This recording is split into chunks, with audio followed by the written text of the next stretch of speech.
Canoe trippers, come on along with me. We're going to walk down through the forest here in the campsite that I'm on Loon Lake up in the Boundary Waters.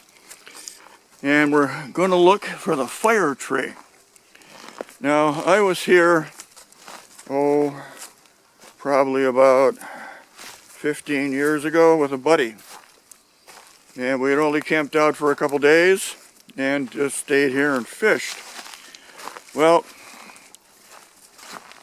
as we were getting ready to go in the morning, and this was in high summer, it was so hot up in these woods that you could smell the pine. It was that kind of hot, really hot. And so we get up in the morning, we finished up our breakfast, we're thinking about packing and getting ready to go, and we heard this crackling down in the over here in the woods someplace. I'm looking around for the tree right now, and I think I see it over here. And we looked down and we could see a pillar of flame, a roaring pillar of flame. It was this tree right here.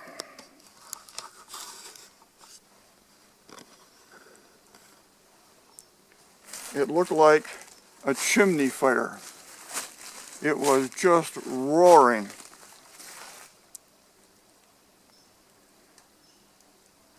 This is, of course, all that's left of it now.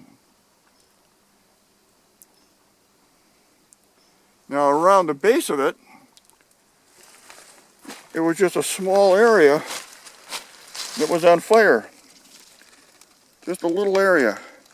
And we ran around and we stamped that out.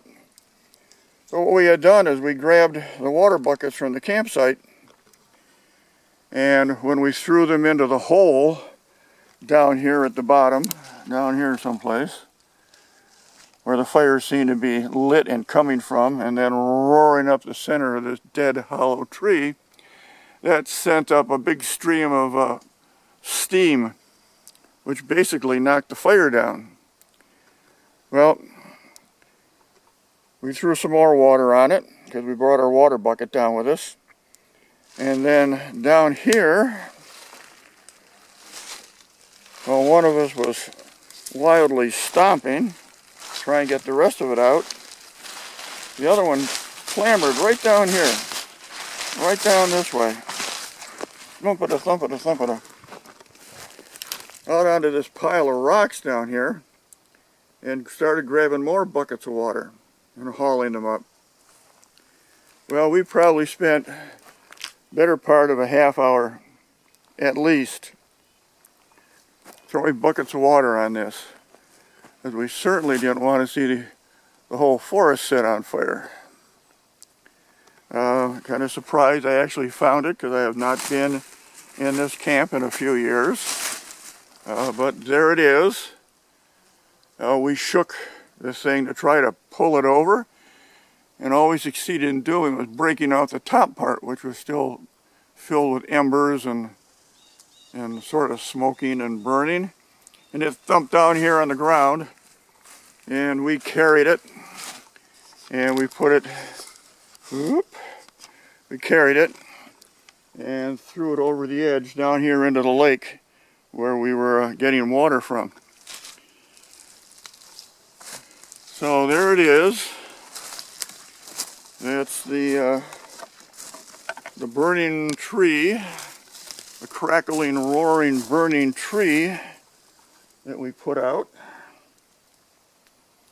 We were really afraid. My friend later said all he could think about was that the whole forest was going to catch on fire and burn. So there it is. A nice souvenir of one of my camping trips, and a lesson to be really careful with fire. This was obviously spontaneous ignition. The bottom of a lot of these punky trees have a lot of sap in them, and powdered wood, and I'm sure it's just the heat and everything set it on fire. So anyway, that's today's story. I'm going to head back to camp and make dinner.